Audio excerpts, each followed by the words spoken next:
알겠습니다.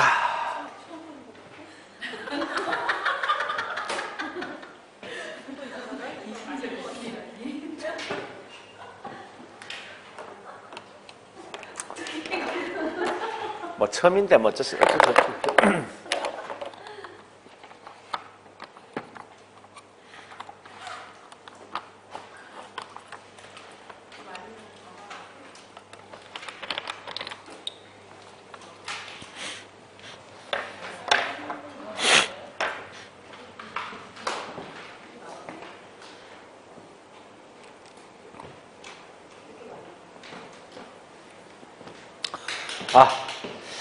자, 안녕하세요.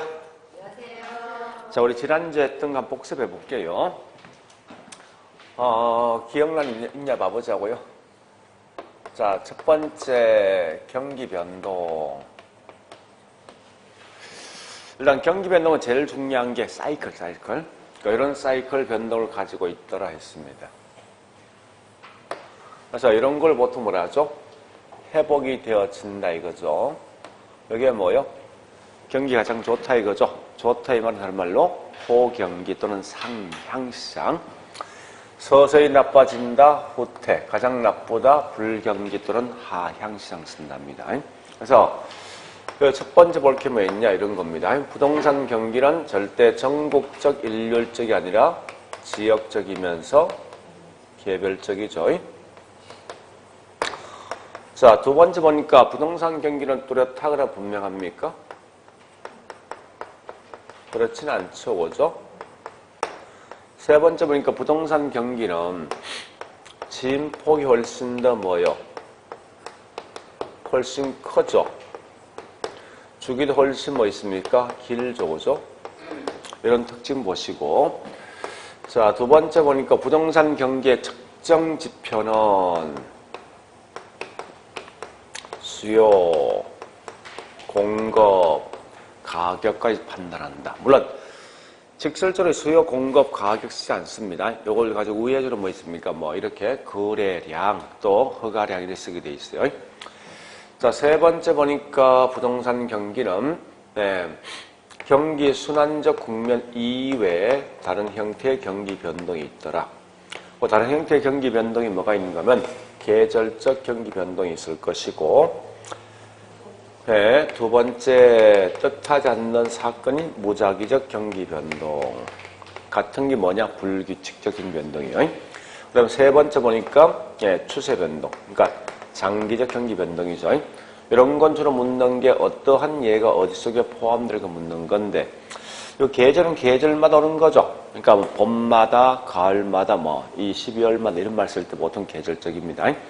그리고 무작위는 뜻하지 않는 사건들 있죠. 가장 대표적인 어떤 게 있습니까? 뭐 천재지변, 뭐 지진 같은 거 있죠. 또한 이제 정부 정책이 대부분 다 무작위적 경기 변동 생각하시면 돼요. 자, 일단 이렇게 이제 내용을 좀 정리해 보시고요. 그 다음에 이제 볼 게 뭔가 하면 우리 부동산 시장으로 흘러갑니다. 자, 부동산 시장은 첫 번째 보니까 중요한 건 완전 경쟁 시장, 불완전 경쟁 시장. 불완전 경쟁 시장이죠. 또한 이제 부동산 시장은 반드시 지역적, 지리적 공간 수반됩니다. 그리고 이런 게 중요하죠.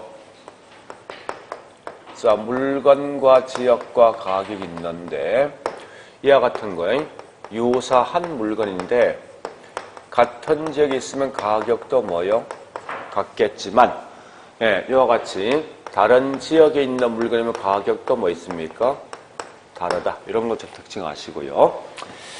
자, 두 번째 부동산 시장에 대한 특성이 있을 거예요. 특성이라는 것은 중요한 건 이 말이 중요한데 특성 그냥 그대로 번역하시면 어떤 차이점, 구분 이렇게 생각하시면 돼요. 그러니까 원래 정확하면 다른 거와 다른 얘만 갖고 있는 독특한 특성인데요. 그래서 항상 얘를 공부하실 때 일반 경제와 서로 비교하시면 그 내용은 쉽게 이해할 수 있는 거예요. 그래서 이걸 굳이 그 안에 있는 내용을 다 하려고 생각하지 말고 얘를 구분하는데 이게 더 중요한 거 사실은. 그래서 이걸 풀이하면 이 말 아닙니까? 일반 경제, 즉 분필은 전국적, 일률적이지만 부동산 지역적, 개별적이다. 또 수요 공급 조절이 얘는 용이하지만 얘는 곤란한 거죠. 또한 거래가 같이 공개되어 있지만 얘는 비공개입니다. 표준화, 비표준, 조직, 비조직 이렇게 설명하는 거예요. 그래 보시고 예, 세 번째 부동산 시장의 기능. 뭐 이건 잘 알 것, 기억날 것 같아. 이렇게 암기했죠, 그죠? 이건 기억납니까? 날 것 같아, 이거는. 자, 그 다음에.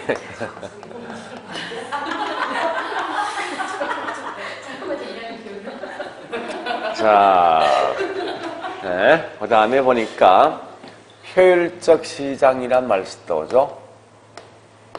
여러분들 효율적이란 말만 정확히 아시면 돼. 그 안에 있는 내용은 나중에 보셔도 상관없습니다. 효율적 이 말입니다.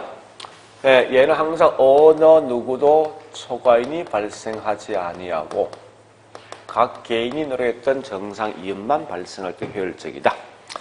만약에 초과인이 발생된다 이 말은 효율적이 못한 시장입니다. 그러니까 항상 원래 효율적 이런 말인데 정확하면 효율적 이렇게 쓸 수도 있습니다.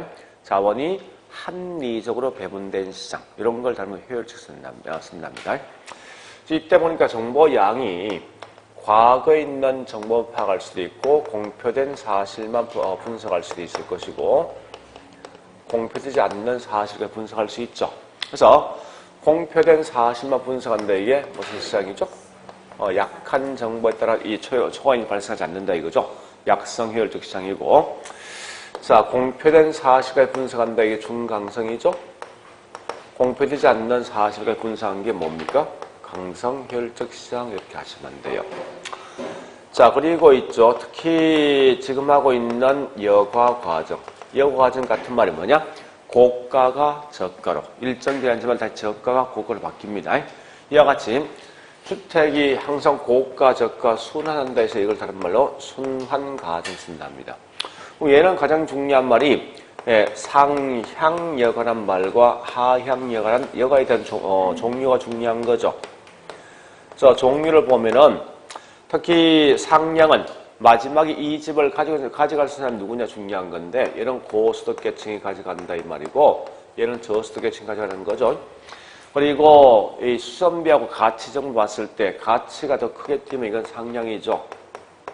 반대로 수선비가 더 크게 뛰면 뭐요? 하향이고 그 다음에 두 번째 주거 분리에 따른 여과 과정이 있을 거예요. 주거 분리. 자, 주거 분리는 특히 이 말이죠. 고급 주거지와 저급 주거지가 분리된다 이런 말 뜻입니다. 그래서 현재 고급과 저급이 있으면 경계지역에 인접해 있는 요 지역은 집값이 뭐죠? 떨어지겠죠. 얘들보다 그죠? 거꾸로 경계지역 인접해 있는 저급 주거지와 주거지는 얘보다 분명히 집값이 올라갈 거예요. 그래서 이렇게 좀 정리해 보시고요. 그 다음에 우리 책에 있는 내용 보면 입지론이 입지론이 있는데 사실은 얘가 제일 중요합니다. 입지가. 입지는 무조건 기본은 한 문제 100% 그것도 계산 문제만 계산 문제 한 문제고 말로서 묻는 문제 한 개 나올 수 있거든요. 그래서 입지에 대해서는 주로 상업이 중요하죠. 그래서 상업은 특히 이제 우리 세 개 있는데 제일 먼저 여러분들은 중심지 이론이란 말과 있죠. 인력 이론이란 말만 좀 기억하시면 될 거예요. 그러니까 중심지란 개념이 분명히 중요합니다. 그러니까 중심지가 뭐냐 이거죠.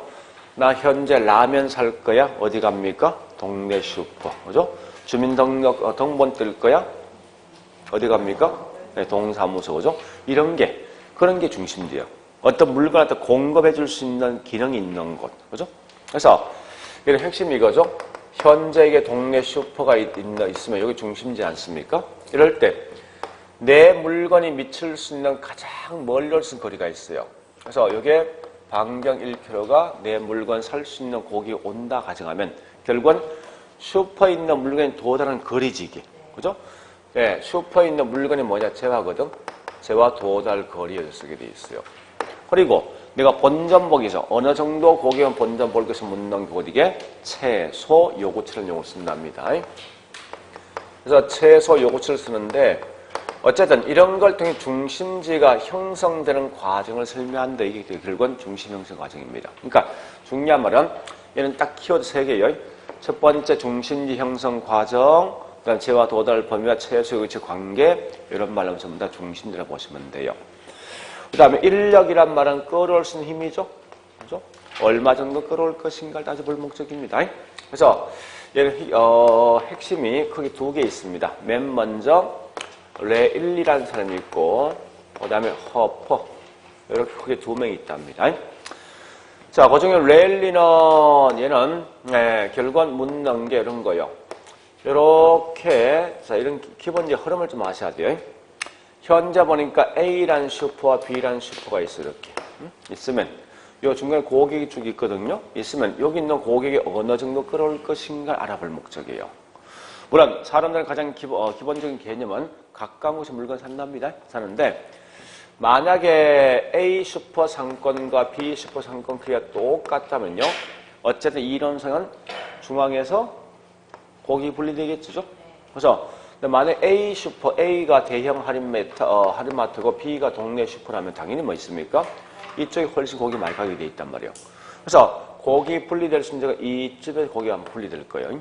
그래서 이런 거 갖다 설명해 주는 게 누구냐 랠리고 허프는 그게 아니라 사람들 항상 보니까 물건 살 때 딱 한 곳에 있는 동네 슈퍼의 물건 사는 게 아니라 여러 곳의 물건을 사다 보니까 이와 같은 이런 적인 상권은 중복이 된다는 거예요. 그러면 요 중에 어느 정도 고객을 끌어올 것인가 이런 걸 갖다가 연관 고객 허프를 합니다. 그러니까 핵심은 그런 거예요. 일단 이렇게 보시면서 아마 지난주 했던 게 요거까지 했던 것 같아요. 내용 보니까. 자, 이제 이번 주에는 할 것은 책에 보니까 203페이지. 203페이지. 자, 도시 구조와 지대. 그래서 거기 있는 6절.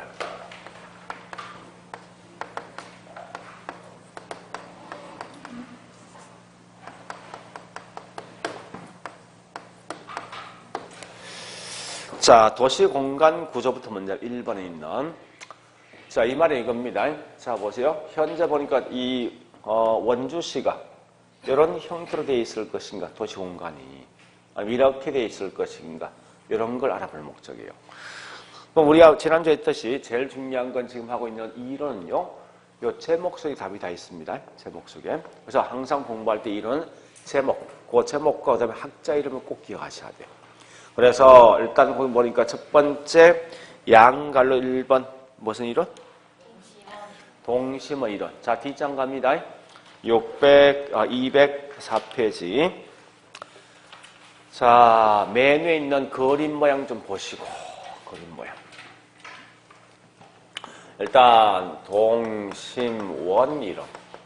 왜 이걸 동심원 썼을까 하는 거예요. 자, 일단 거기 보니까 204페이지죠? 4페이지 보니까 첫 번째 그림 한번 그려볼게요. 자, 1번이 이게 CBD입니다. 그죠? 자, 우리 CBD를 다른 말로 중심 업무지구 써놨다. 그죠? 자, 이 C가 뭐죠? 중심, 센터를. 업무란 게 비즈니스죠.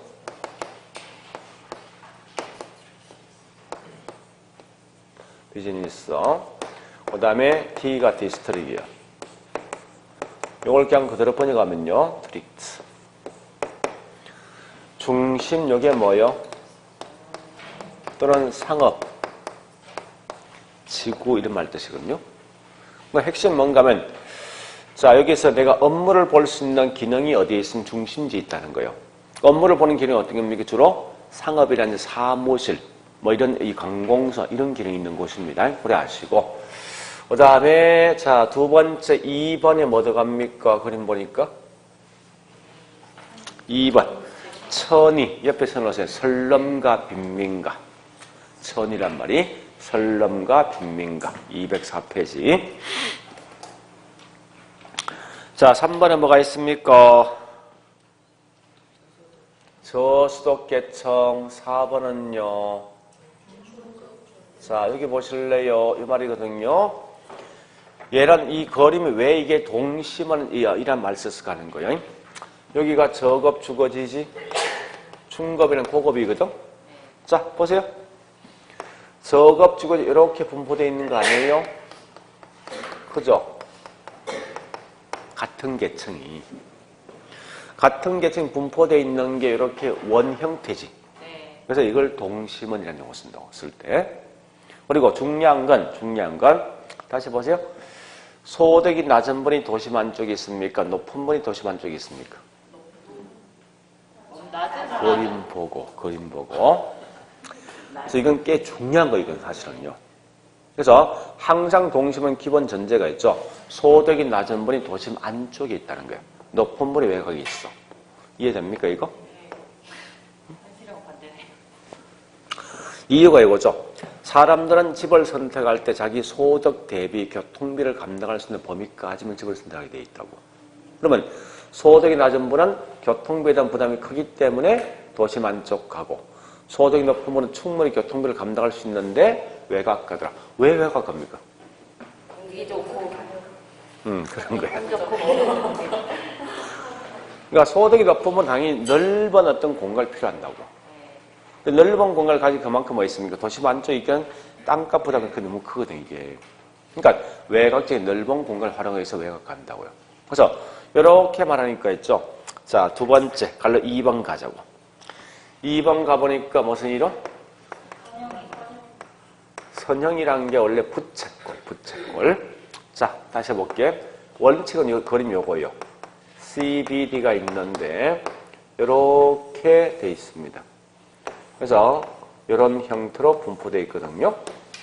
보니까 이게 고급 주거지가 예를 들어서 이게 중급이 있고 저급이 있고 그다음에 뭐 중급이 있고 하여튼 이렇게 저급 이런 형태로 되어 있죠. 주거지가.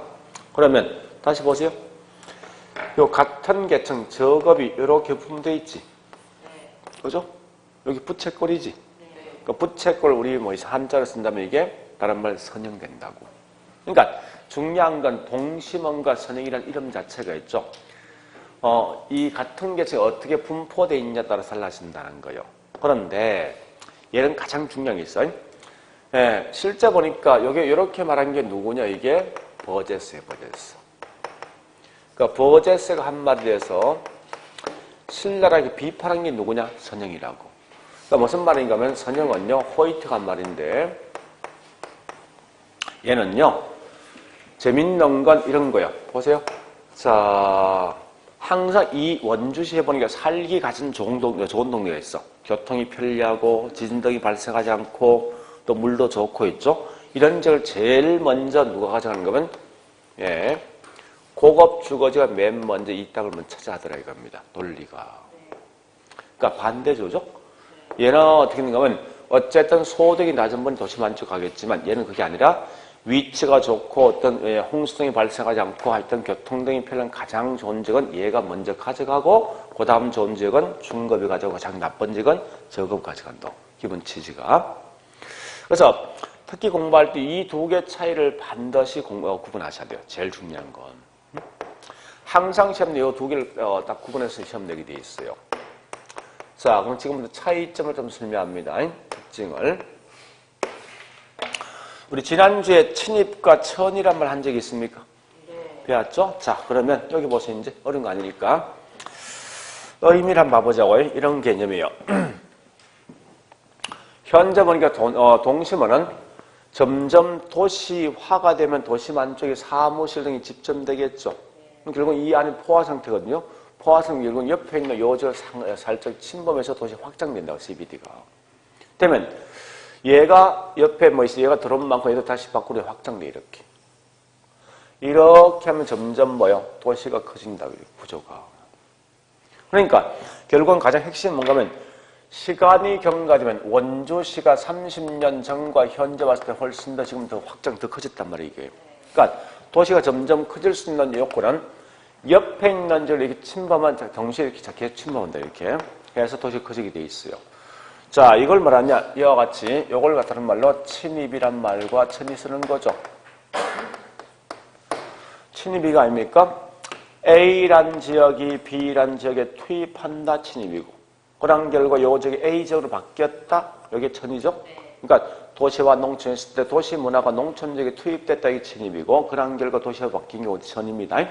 그러면 이와 같이 항상 얘는 뭐 있습니까? 침입과 이 천이 과정을 통해 도시가 점점점 커진다는 거예요. 근데 밑에 있는 뭐 선형은 뭐라 했는가 하면, 여기 있는 호이트가, 이 버젯이 네가 한 말은 약간 이의가 있다. 어떻게 매분마다 도시가 이렇게 원형 형태로 커지냐는 거야. 원형은 절대 아니다. 실제로 모든 도시 보면요. 이렇게 원형 형태로 커지지 않고 있죠. 이렇게 커지거든요. 이렇게 해보면. 왜 그럴까 보니까 이런 거예요. 이런 지역은 산이 있어. 요 강이 있단 말이에요. 강이 있는 지역은 더 이상 커질 거 아니에요. 그래서 마찬가지예요. 산이나 강이 더 이상 커지지 않고 특정 지역과 주구장창 이렇게 커진다. 이렇게 계속 커진다는 얘기예요. 그래서 우리 거기 있는 선형 그림이 이렇게 만들어요, 원래. 그러면 이렇게 커질 수 있는 가장 기본 요건은 이 지역이 계속해서 발달할 수 있는 요건 중에 가장 중요한 뭔가 하면 교통이 발달되는 지역. 그러니까 교통이 발달될 수 있는 지역은 계속 커진다는 거예요. 그래서 이 말은 도시가 성장할 때 도로 교통이 발달되는 지역이 계속 커진다는 거예요. 좀 이따 이 말을 가지고 다른 말로 교통요선 축을 따라 연장돼서 쓰는데 같은 말입니다. 자, 그리고 두 번째, 요게 굉장히 큰 차이가 있어요. 큰 차이가. 자, 첫 번째 보니까 동심원이란 것은요, 이 말입니다. 고용 기회가 많고, 그 다음에 접근성이 양호한 지역. 요 속에 뭐가 포함되어 있는가 하면요. 교통 등이 풀려서 포함되어 있어요. 이런 지역은 도심 안쪽입니까? 외곽입니까? 고용기에 많고 접근성이 좋은 지역, 안쪽이지. 안쪽 현재 누가 차지하고 있어? 이게 중요하다고. 저소득계층이 가지고 있더라 이겁니다. 그런데 여기 있는 이 선형은요. 예, 결국은 이제 이 접근성이 양호하고 또는 고용 기회가 많은 지역은요. 당연히 누가 가져갑니까? 고소득이죠. 이건 결국은 굉장히 중요한 거예요. 정반대의 반대. 자, 그리고 예, 동심은 한 개 더 기억할 게 있어요. 그러면 중요한 건 범죄란지, 질병 등이 많이 발생되는 지역은 고급 주거지입니까? 저급입니까? 저급이죠. 저급은 도심 안쪽에 있습니까? 외곽에 있습니까? 그죠? 도심 안쪽에 있더라. 이런 것만 딱딱 기억하시라고.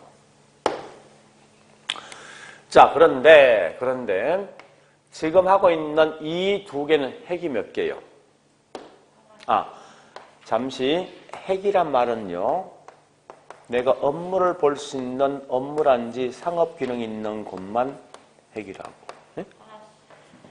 절대 주거 지역이나 공장 등은 핵이 아니에요. 그래서 우리 거기 있는 동심을 딱 보니까요. 동심 보세요. 자, 그림. 항상 이 그림이 중요합니다. 그림 보시면서 핵이 몇 개 있습니까?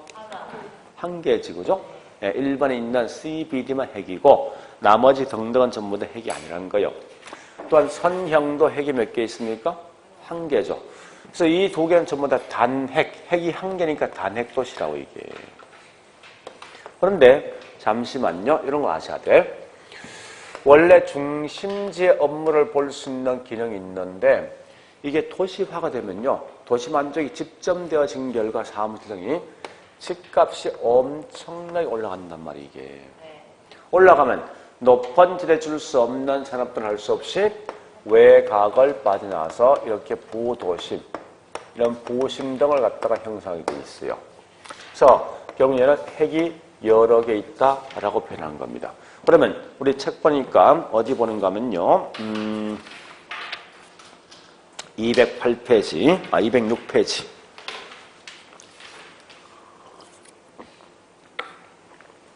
그 그림 보시면서 핵 몇 개 있습니까?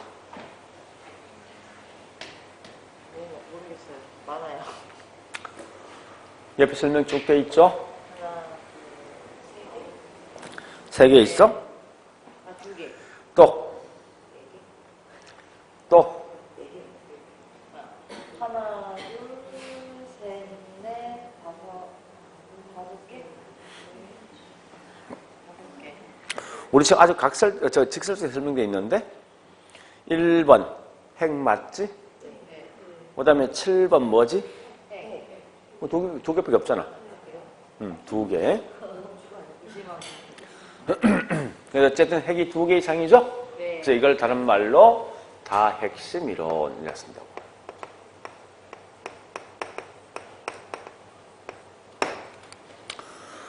자, 그러면요. 여기 보세요. 이제 왜 핵이 여러 개 존재할 것인가부터 설명합니다. 이건 세 개 마시면 돼요. 자, 보세요. 첫 번째, 여기 있는 집값과 여기 있는 땅값 차이가 있지.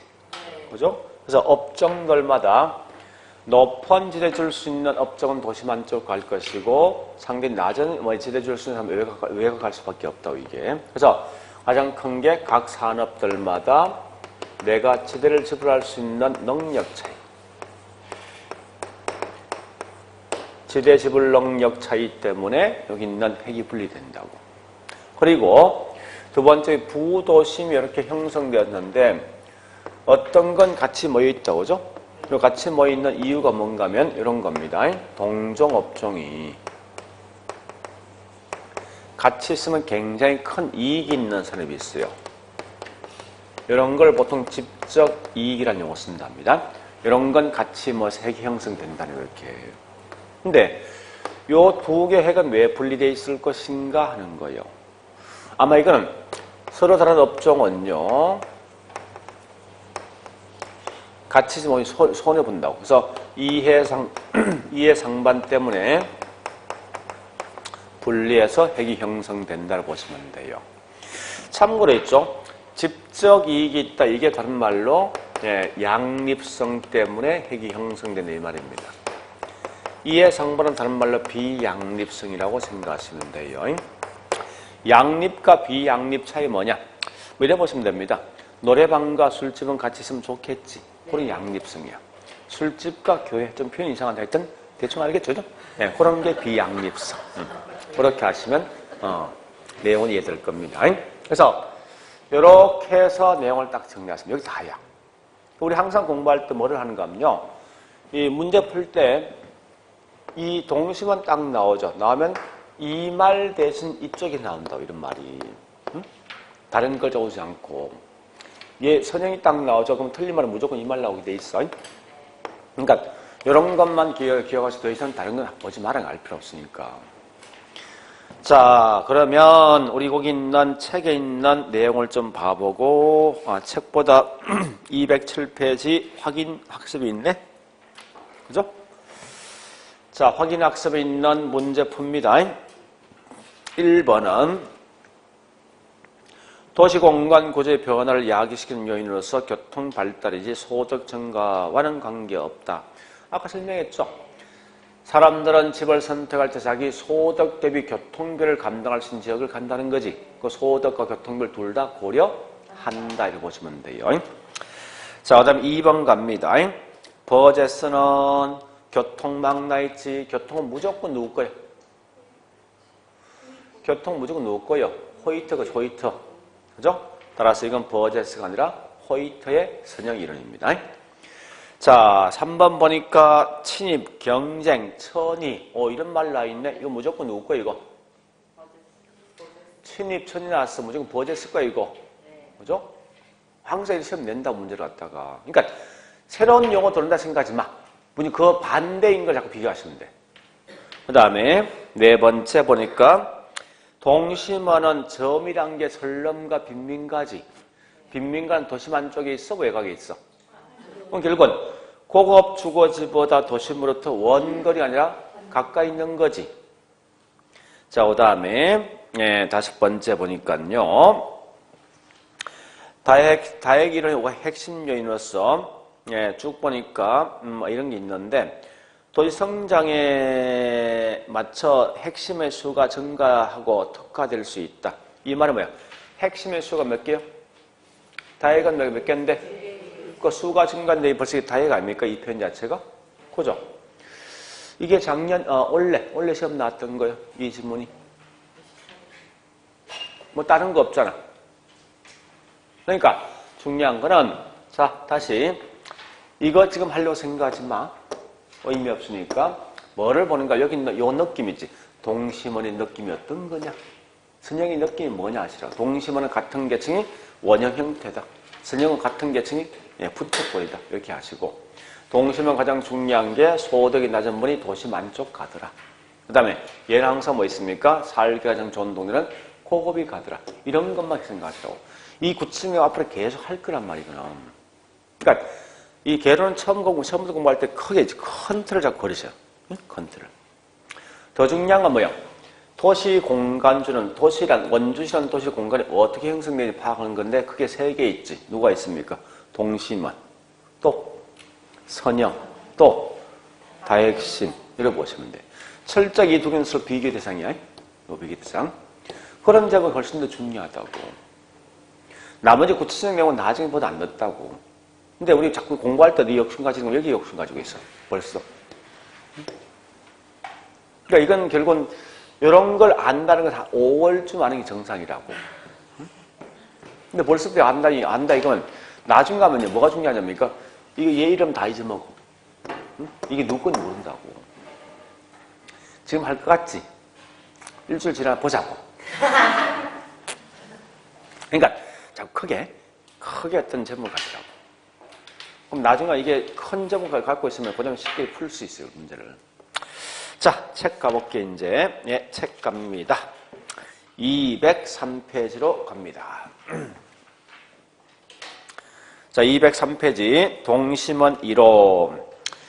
예, 거기서 보니까 기억번에서 첫째 줄 제일 끝에 버제서 이런 거 기억하시고요.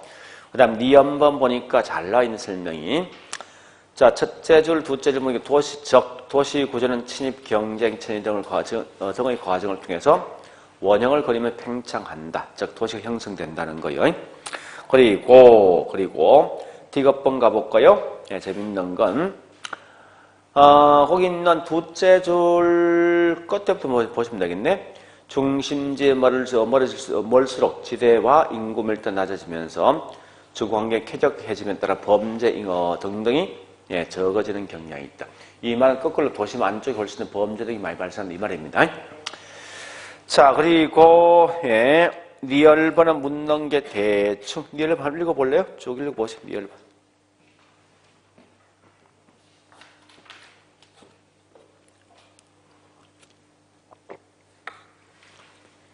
핵심이 뭐요? 그러니까 돈 많은 놈은 외곽 간다 이 말이지. 네, 거기 다요. 오래 하시고. 자, 뒷장에 동그라미 2번 기령지역의 분화에서 기역, 리언, 디귿, 리얼, 미염이 있지. 그것도 읽어볼 거예요. 그 순서 묻는 사람 있겠습니까? 내는 놈 이상한 거 아닙니까? 그죠? 이거 1800년 이론인데. 3번에 비판, 통과. 자, 우측 갑니다. 우측에 양갈로 2번 선형이론. 예, 동그라미 1번 갑니다. 예, 첫째 줄 호이터. 그 다음에 둘째 줄. 자, 도심에서 시작해 점차 교통망이 따라 이 동질적 확장된다. 이 말은 결국 뭐 있습니까? 예, 도시는 점점 확장되되 교통망에 따라 확장된다 이 말입니다. 그래 보시고. 자, 그 다음에 동그라미 2번 가보자고요. 2번 보니까 기억번이 중요한 말이네. 그죠? 교통망의 축이 가까이 입지 않는 이 말은 살기 좋은 동네 무조건 누가 차지한다? 고수도 계층이. 그거 마시면 돼. 자, 나머지 필요 없습니다. 쭉 넘어가서 통과. 그 다음에 206페이지 갑니다. 갈로 3번. 다 핵심이론. 자, 다 핵심은, 거기 있는 밑에, 일단, 맨 밑에 동그라미 3번 있죠? 다 핵이 생기는 이유. 그래서 다른 거 보지 말고, 거기서 리언, 디귿, 리얼 한번 읽어보시고. 리언, 디귿, 리얼. 맨 밑에 있는 거요.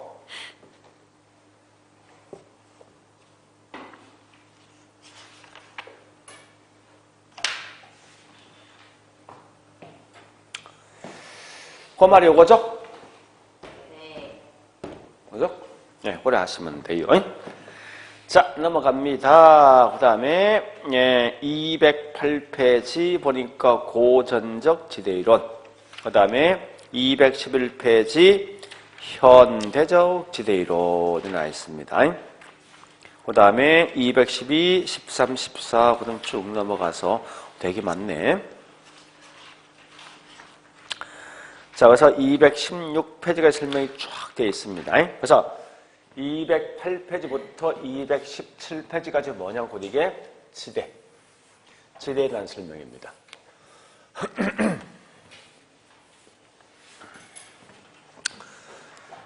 자, 보세요, 이제.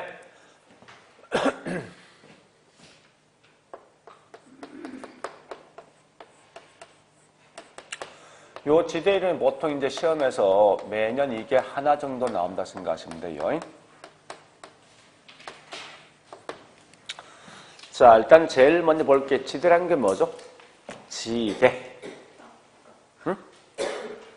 땅값은 토지 지가고, 지대, 토지, 사용, 대가. 그죠?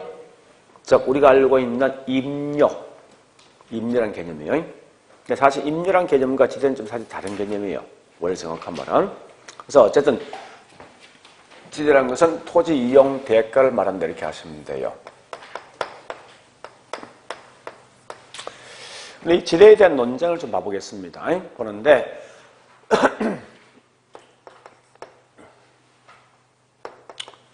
우리 경제학파가 크게 세 가지 학파가 있어요. 고전학파, 그 다음 중간에 한계 효용학파, 그 다음 마지막 나온 게 신고전학파. 자, 중간에 한계 효용학파입니다. 요 세 명이 있는데 요 세 명이 구분된 게 기준은 여러 가지 있지만 그냥 한 개밖에. 요 물건 가격을 누가 결정할래 따라 달라진다고. 그러니까 고전학파는 요 물건 가격은 우리 물건 가격이 원래 뭐 수요자 또는 공급자 아닙니까? 둘 중에 누가 결정을 묻는 건데 오직 공급자가 이 물건 가격 결정한대. 즉, 이 물건 만들면 따라 생산비가 있을 거예요. 거기에 따라 결국은 가격이 결정된다 말하는 게 고전학파예요. 한계 효용. 얘는 뭐 효용이거든. 효용은 결국 뭐 있습니까? 이 물건 살 수 있는 수요자가 어느 정도 만족도가 있냐면 이게 중요하다고. 즉, 무슨 말인가 이런 거예요. 자, 만약 김치찌개가 있는데요. 이 수요자가 이 물건에서 얼마 정도 가격을 제시할까 한번 봐보자고. 현재 보니까 금방 밥을 먹고 또 이걸 준대. 이럴 때 내가 느낄 만족하고 굉장히 배고픈 상태에서 이 물건 주었을 때 제시할 수 있는 가격은 같을까? 다르겠지. 그죠? 그래서 그 중에 가장 높은 가격을 줄 수 있는 사람이 곧 이게 이 물건 가격이라고. 그러니까 결국은 이건 공급자가 가격 결정이 말이고 이건 수요자입니다. 그러니까 신고전 뭐 있습니까? 두 놈 다 싸우지 말아야 그지. 사실은 동네 시장 가보니까 수요자와 공급자 협상을 통해서 가격이 만들어진다. 물론 단기 장기 차이 있겠지만. 그래서 그냥 크게 그려보시면 돼요. 문제를 풀 때. 그러면 자, 중요한 건 우리 지대라는 것은 결국 뭔지 압니까? 이건 생산 요소예요. 사실은. 즉 우리 생산 3요소가 있죠. 자, 이 분필 만들 때 꼭 필요한 게 3개 있어. 뭐 필요해? 이 물건 만드는 사람 있어야 되지. 요 물건 만드는 재료가 필요하지. 돈, 자본. 맞아, 이 물건 만드는 공장이 있어야 되지. 땅이거든. 그럼 거기에 3개 있죠. 첫 번째, 사람 대신 노동. 그다음 돈 대신 자본. 자, 공장 대신 토지. 이랬습니다. 노동 대가가 뭐죠? 임금.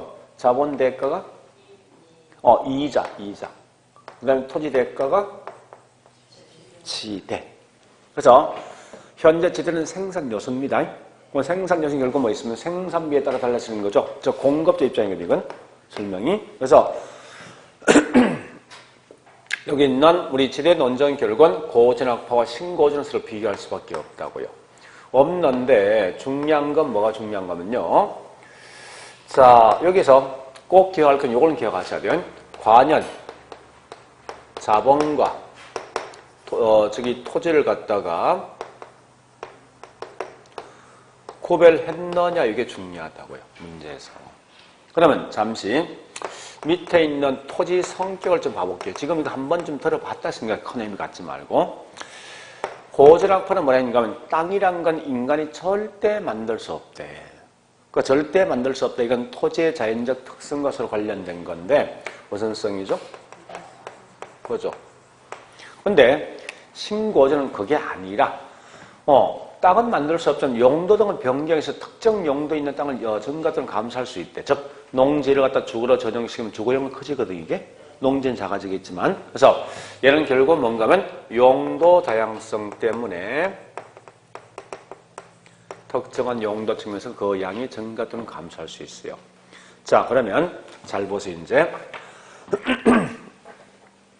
우리 요 분필 만들 때 생산량을 더 늘리고 감소할 때는 분명히 자본, 돈을 더 투입할 수도 있고 감소할 수도 있지. 항상 자본이 변한단 말이에요, 이게. 어떤 상황에 따라서. 그래서 이 자본은 항상 이건 가변 요소예요. 변한다는 거예요. 근데 얘는 뭐래? 땅은 인간이 절대 만들 수 없다 했잖아.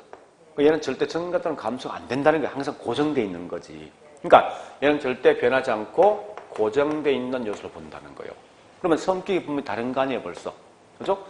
자본은 때에 따라 그 양을 증가 또는 감소할 수 있는 가변 요소인 반면에 땅이랑은 절대 인간의 증가 또는 감소할 수 없으니까 이건 항상 고정되어 있더라. 그러니까 성격이 다르니까 이걸 두 개를 구별해서 설명할 수밖에 없다고.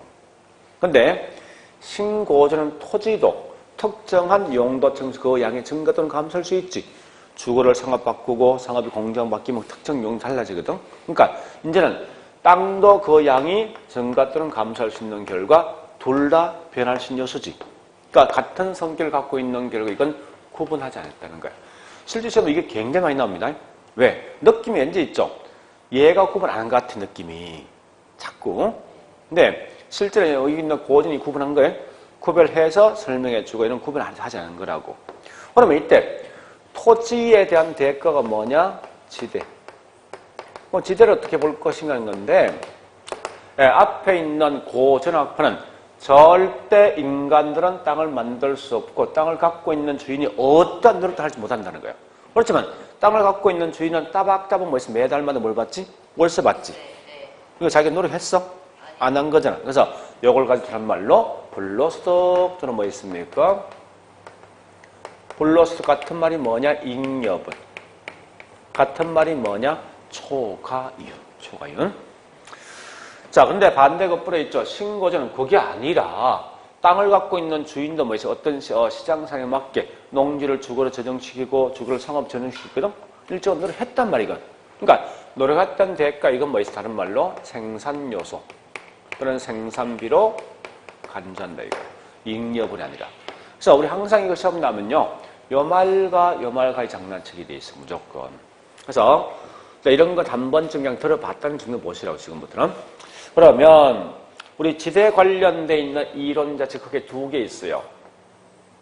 있는데 하나 물어보자고요. 1960년대, 1930년대는 주산업이 1, 2, 3차 중에 어떤 게 주산업이었습니까? 1차 중에 농수산 등이 있지만 그 중에 가장 대표적인 뭐예요? 농업이지. 그래서 거기 있는 첫 번째 보니까 우리 책에 2번이 나있던 제목이 뭐라 나있지 이거? 고전적 지대지? 고전적 지대가 뭐냐? 옆에 써놓으세요. 농업지대. 농업지대. 자, 그 다음에 넘어가 보니까요. 저기 있는 211페이지 큰 3번. 현대적 의미의 지대 나 있거든요. 그죠? 현대는 중요한 게 농업지대입니까? 도시지대입니까? 그래서 현대 같은 말이 갈로 속에 있는 도시지대 그런 말 뜻이에요. 자, 그런데 중요한 건 여기 보세요. 둘 중에 누가 중요하게? 농업이 중요해? 도시가 중요해? 도시가 중요한데 가장 근본이 농업이거든. 그래서 어쨌든 공부한다면 주구장창 이걸 해야 돼. 농업을. 도시지대는 크게 목숨 걸지 말라고. 자, 그러면요. 우리 농업지대가 학자가 우리 책에 한 5명 있는 것 같은데, 일단, 책에 보니까 우리 저기 210페이지 맨 밑에 있는 양갈로 6번부터 시작하죠. 자, 6번을 쭉 읽어보시는데, 자, 여보세요. 요거야, 설명이. 그러니까 요 독일 포인트를 보시면 쭉 한번 읽어보시라고. 6번.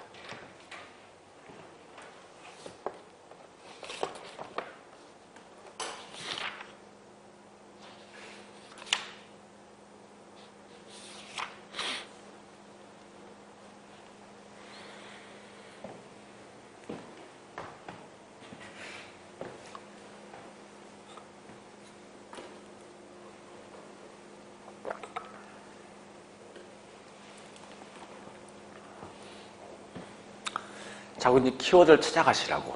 응? 지금 절대 책에 줄 끊지 말고. 아니, 나중에 끊고 잘못하면 하면 어떡하려고. 한 1월달 넘어 그때는 좀 알 때 줄 끊어자, 할 때. 응?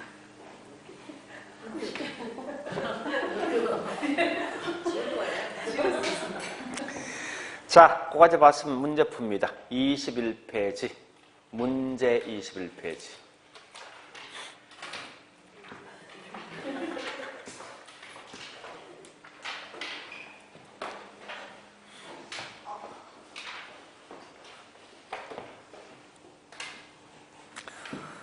자, 사절지대론 1번에 나와 있습니다.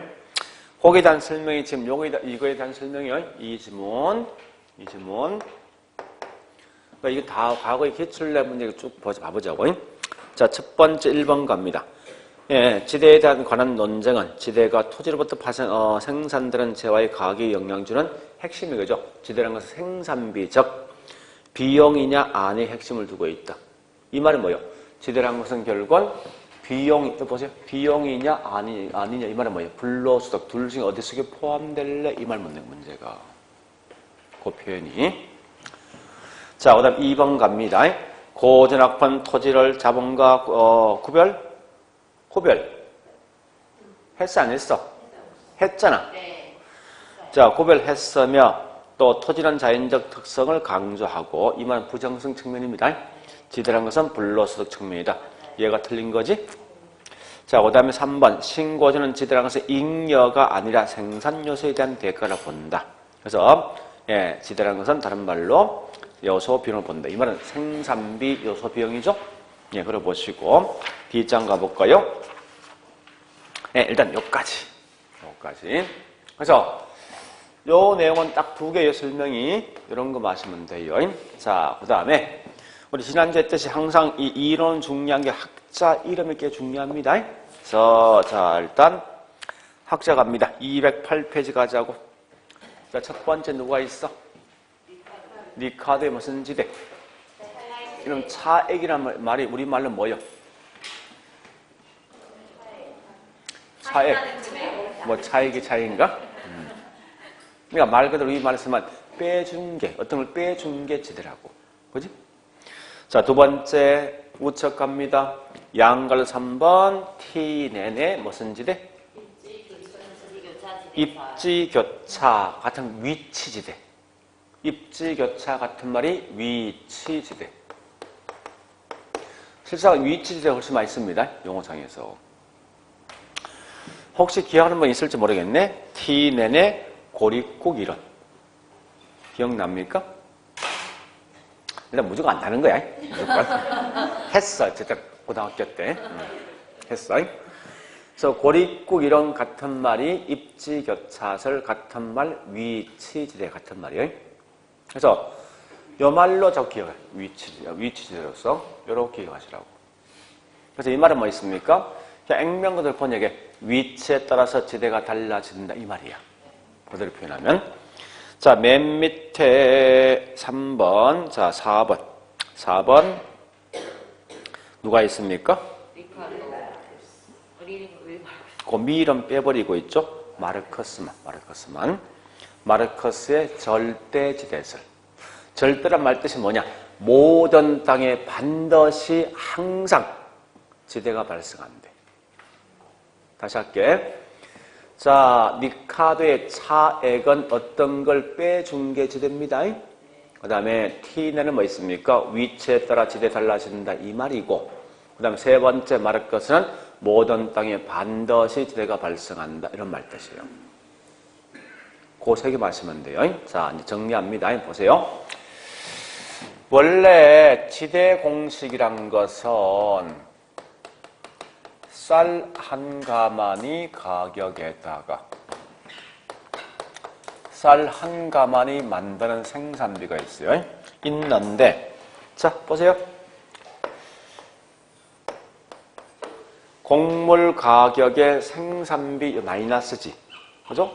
마이너스 우리말로 뭐요? 아니, 그 말 좀 달리 쓰면 차액이지.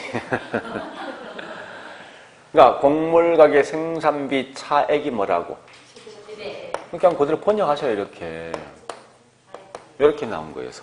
응? 용어 자체가. 그냥 그대로 번역했어. 곡물 가격의 생산비 차액이 지대 이런 말이라고. 이렇게 말한 게 누구냐? 리카르도. 뭐 리카르도 또 리카르도 같은 말이에요. 자, 그런데 한 번 더 보세요. 여기에다가 T내는 운송비를 더 추가시켰다. 운송비를. 그래서 운송비를 더 추가시켜 만들어진 게 위치지대.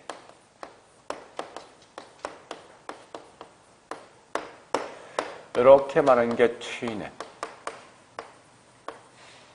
이라고 쓴답니다. 그럼 결국은 여기서 뭘 보는가? 항상, 비교할 때 생각, 요놈과 요놈 비교할 때 생각되네, 이거 분명히. 그지?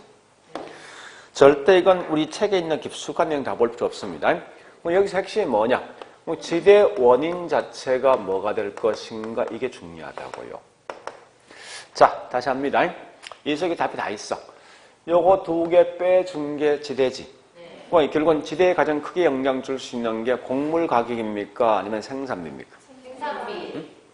쌀 한 가마니 가격은 원주나 강남에 차이 있습니까? 없어요. 없죠. 그죠? 결국은 쌀 한 가마니 만드는 토지가 비옥하냐 아니면 척박에 따라서 결국은 생산이 달라지겠죠. 그래서 결국 가장 중요한 게 얘는 생산비 차이가 또는 이 말 같은 말이 뭐냐? 비옥도 차이가 고치대가 된다를 보시면 돼요. 그런데 여기다 이 공식에다 숟가락 한 더 얹은 T는요, 운송비도 추가되어 있지. 네. 자, 이 말은 뭐예요? 위치에 따라서 지대 달라진다. 이 말은 위치와 밀접한 관계에 있는 용어는 요 세 개 중 누구예요? 위치와 밀접한 관계에 있는 용어는 이 세 개 중에 누구냐고. 운송비지. 그래서 운송비 절약이 지대입니다. 절약이. 이렇게 하시면 돼요. 응? 자, 그러면요, 이때 뭐를 좀 보시는가 하면 지금부터 우리 책에 설명 안 돼 있지만 제가 설명드리겠습니다. 자, 이거 보세요. 이런 거요. 원래 T는 느낌이 딱 보니까 독일 사람 같아, 독일 사람. 그래서 이 친구는 굉장히 넓은 땅을 갖고 있는 부잣집 아들입니다, 사실은. 실제예요. 그래서 여기 마을이 있거든요. 마을이 있는데 자기 동네에 있는 땅, 자기 집에 있는 땅을 보니까 이 모든 땅의 비옥도는 같더라 이거야. 비옥도가. 비옥도 같다 이 말은 생산비가 같다는 거야. 어느 집을 만들든지. 그런데 이 넓은 대평을 갖고 있는데 이 사람이 자 혼자서 이 땅을 다 경작 못하니까 할 수 없이 그 마을 지역 주민한테 이 땅을 임대를 주는 거예요. 준다면 자 A 땅과 B 땅, C 땅이 있는데 주보니까 사람들은 주로 어느 땅을 굉장히 선호합니까? A 땅. 왜 그렇습니까? 마을이랑 가까우니까. 같은 건데 자 그럼 여기서 각각의 만드는 농작물을 마을을 좀 더 크게 하면 이 도시예요, 도시. 그럼 결국은 여기서 만들어진 물건이 도시만 쪽 가는 운송비하고 여기서 만들어진 물건이 도시만 쪽 가는 운송비는 차이가 있겠지. 이게 뭐냐? 지대가 된다는 거예요. 그래서 항상 볼 게 운송비 절약이 지대 이렇게 하시면 돼요. 물론 뭐 그거 외에 남은 설명 그냥 다음에 할 거예요. 가장 핵심 요거 마시면 돼. 실제 시험도 요거밖에 안 나와 문제에서. 그런데 여기 있는 T는 보니까 뭐라 했는가 하면 땅은 비옥도가 달라진다는 거예요. 얘는. 그러면 자 이런 게 있어요. 보세요. 현재 땅이 A 땅과 B 땅과 C 땅 3개 있거든요. 이렇게. 자, 3개 있는데 자 일단 이때 보니 각각 있는 땅들마다 곡물을 만들 수 있는 곡물 생산량이 있죠. 얘가 100가마씩 똑같이 생산할 수 있다 할게요. 최대량이. 근데 쌀 한 가마니 만드는데 생산비가 얼마 드는가 하면요.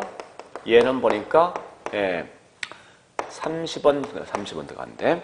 요 B 땅은 보니까 한 50원 들어간대. C 땅은 한 80원 정도 생산비가 들어간다라고 가정하자고. 그러면서 항상 니카돈 기본 취지가 있죠. 곡물 등을 생산할 때 무조건 생산비가 제일 싼 저기 있는 A 등급부터 먼저 생산하는 거예요.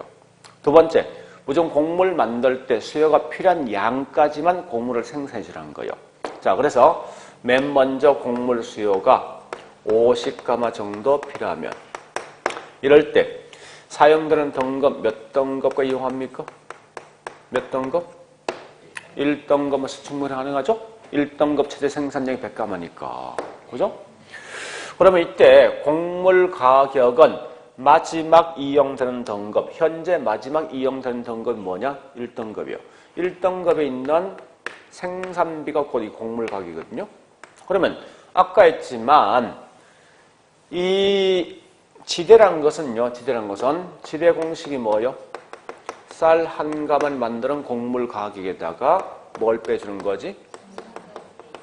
그죠? 현재 1등급지는 보니까 곡물 가격이 30원인데 생산 얼마요? 30이지. 이 지대 얼마요? 0 되겠지. 자, 이제는 곡물이 150가마 정도 필요하대. 150가마가. 자, 150가마 필요하면요. 사용되는 등급은 1등급 쓰고도 부족할 거 아니에요. 그 다음에 2등급 하죠. 이럴 때 마지막 이용되는 등급이 2등급이니까 2등급에 있는 생산비가 이게 곡물 가격이에요, 이제. 그러면 현재 곡물가 50원이거든. 1등급지는 생산비가 얼마 들어?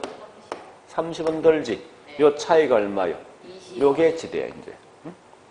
2등급지는 생산비 얼마요? 요 차이가 얼마요? 0이지. 요게 결국은 지대라고. 항상 지대가 0인 것을 뭐라냐? 다른 말로 한계지란 용어 씁니다. 한계지는 뭐냐? 마지막 이용되는 토지 이런 말 뜻이야. 표현 자체가. 자, 다시 곡물이 현재 이제 250가마 정도 필요하면은 사용되는 등급은 1, 2, 3등급까지 이용할 수밖에 없다. 그런 결과 곡물 가격 현재 마지막 이용되는 등급이 3등급이니까 3등급에 있는 생산비가 곡물 가격이다.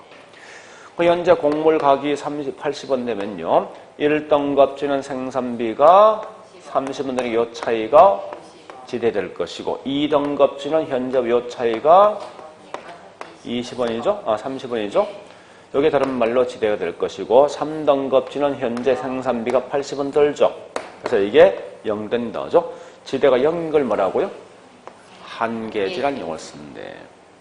그러면 이 말 아닙니까? 이 지대에 대한 차이가 있는 이유는 뭐요? 토지의 비옥도 차이지. 그죠? 비옥한 토지가 훨씬 더 높은 뭐예요? 지대 가져갈 거 아닙니까?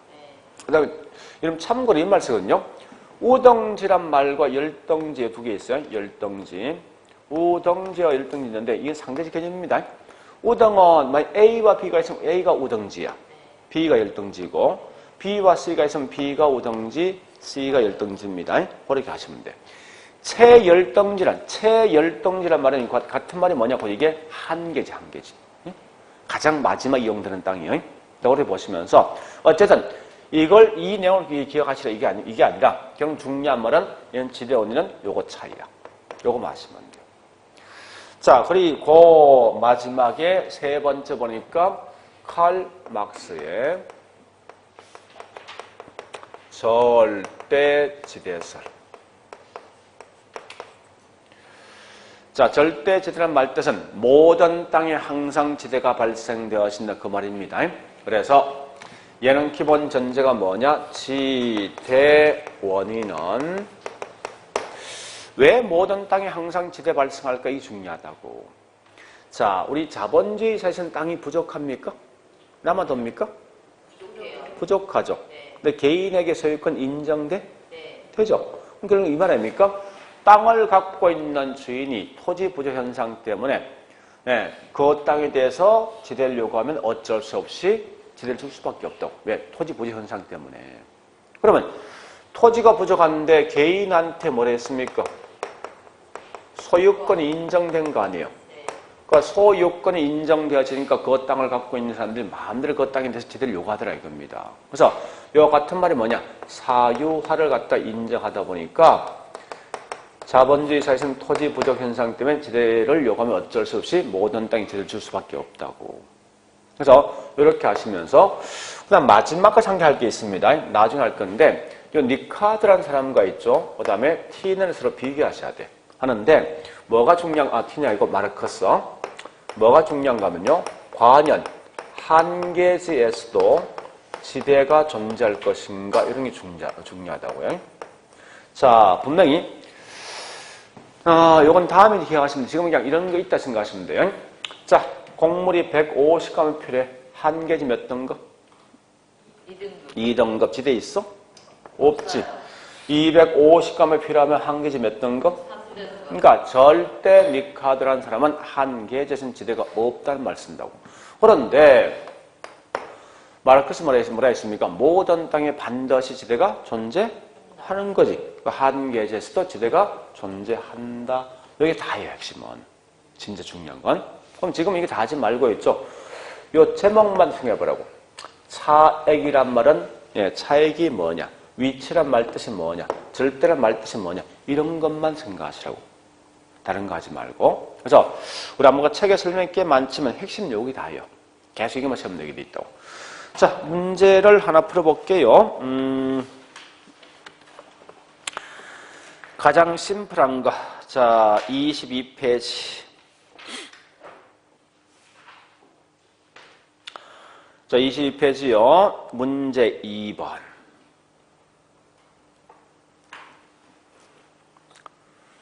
첫 번째 보니까 제일 중요한 비역 이 말 나오죠. 무조건이 누구 거야? 리카도 거야. 그 다음, 자, 문제 3번 갑니다. 3번에 1번 차액 뭐 나 있어? 뒤에 뭐 나 있냐고? 비역도 나 있지. 무조건 리카도 거야, 이거. 오직 비역들과 있다, 지금 리카도 겁니다. 물론 원래 지대원이 2개 있어. 수학 체감되지만 이건 다음에 합니다. 자, 2번. 절대지대설에 따르면 토지 소유자가 최열등이라면 한계지, 한계지대에서 지대를 요구할 수 있다는 거지. 그죠? 3번. T내는 무슨 지대? 위치지대지. 그러니까 그 말입니다. T내는 끝에 위치에 따라 지대 차이가 날 수 있다. 이 말이라고. 자, 우측 5번 가죠. 자, 5번. 차액지대의 설에 따르면 쭉 나 있죠. 쭉 가서 결국은 한계지에서는 지대가 발생하지 않는다. 그런 말이에요. 항상 매번 이렇게 시험 나오게 돼 있으니까 요 개념 아시면 돼. 자, 됐습니다. 일단 책에 설명이 꽤 많거든요. 208, 209 설명되어 있지만 지금 하지 말고 이런 요 개념을 좀 봐놓으시라고. 지금은. 자, 여기까지 해서 우리 이제 3편 끝. 4편 부동산 정책론 할게요. 좀 쉬었다가.